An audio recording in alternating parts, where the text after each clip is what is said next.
The story of Moses and the burning bush is a pivotal moment in the Bible, found in Exodus 3 verse 1 to 4 verse 17. While tending his father-in-law Jethro's flock near Mount Horeb, Moses notices a bush engulfed in flames yet not consumed. Approaching out of curiosity, he hears God's voice calling his name from the bush.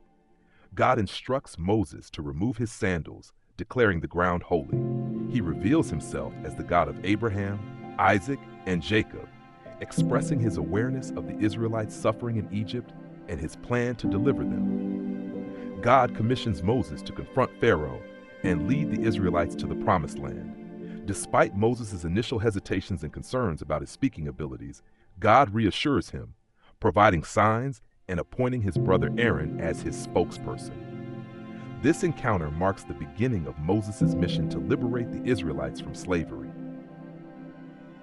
Sight and search when shorn. Here's a compelling 15-minute script on the burning bush and its relevance to today's modern world. Moses and the burning bush, God's call in our lives today. Imagine this. You're walking through life, busy, distracted, and trying to survive the day. You feel overlooked, stuck, or unsure of your purpose. Suddenly, something grabs your attention. A moment, a voice, a realization. It's like a burning bush. God is calling out to you, just like he did to Moses. In Exodus 3, Moses was doing something ordinary, tending sheep in the wilderness. He wasn't looking for God. He was just living his life, likely feeling like his best days were behind him. He had fled Egypt years ago after killing a man. Now he was tending flocks on the far side of the desert, miles from his old life. But in the middle of this ordinary day, God broke through. The bush was on fire, but not consumed. It was supernatural. Moses turned aside and said, "I will go over and see this strange sight, why the bush does not burn up." Today, we live in a distracted world.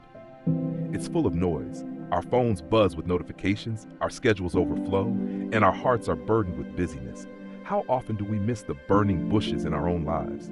Those quiet, miraculous moments where God is trying to speak to us through a sunset, a kind word, an unexpected opportunity, or the pull of your heart to something greater.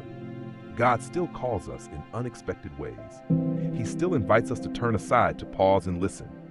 When Moses approached the bush, God spoke, "Moses, Moses," and Moses replied, "Here I am." How powerful are those words, "Here I am"? How often does God call out to us through struggles, pain, or restlessness?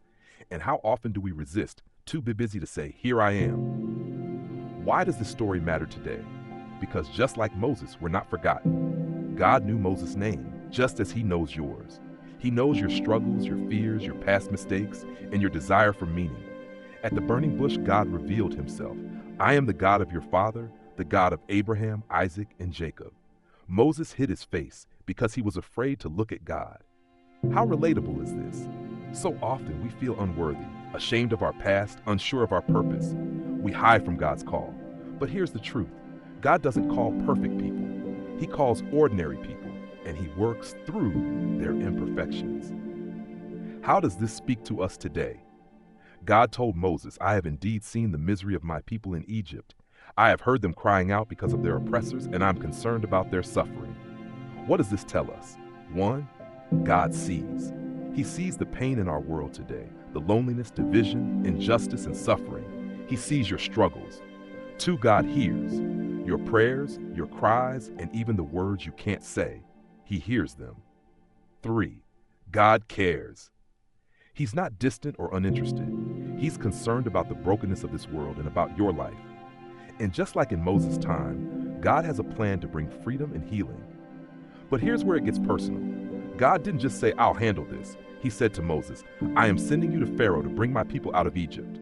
Moses was shocked. "Who am I that I should go?" Isn't that how we often respond when God calls us to something bigger? Who am I? We feel unqualified. We focus on our weaknesses, our doubts, and our past mistakes. Moses was no different.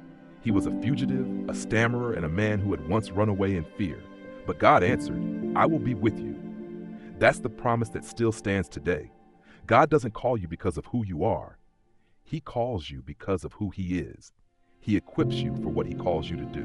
How does this relate to a modern world? Maybe you feel like you're wandering in your own desert, lost, burned out, or stuck in a cycle you can't escape. Maybe you've convinced yourself that God can't use you. But the story of the burning bush reminds us that God meets us where we are. He sees potential in us when we can't see it in ourselves. For those feeling trapped in hopelessness, God is calling you to something more. He's saying, I will be with you. I will use you to bring hope, freedom, and light into the lives of others. You don't need to have it all together. Moses didn't, but he showed up and trusted God to do the rest. God gave Moses signs, a staff that turned into a snake, a hand that was healed, and his promise that Moses would not go alone. What does this mean for us? God will give you what you need when you step into the purpose he's calling you to.